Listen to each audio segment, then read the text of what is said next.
Kementerian Luar Negeri Rusia dengan tegas mengutuk serangan Israel untuk memperluas operasi militernya di Gaza.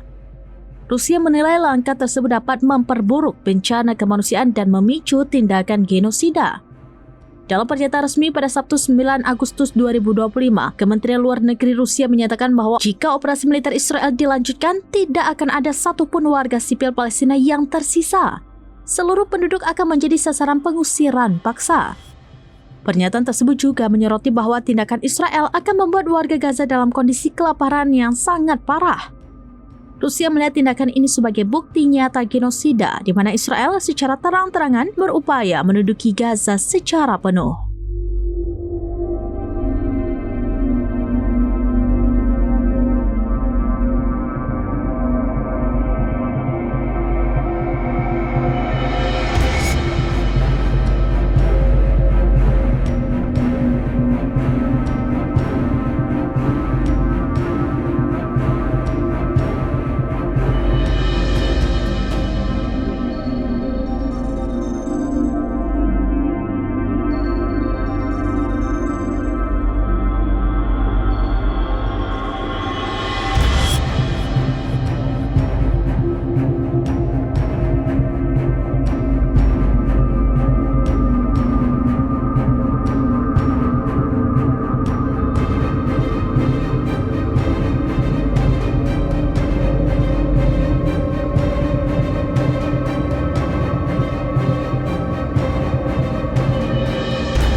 Download Tribun X sekarang, menghadirkan lokal menjadi Indonesia.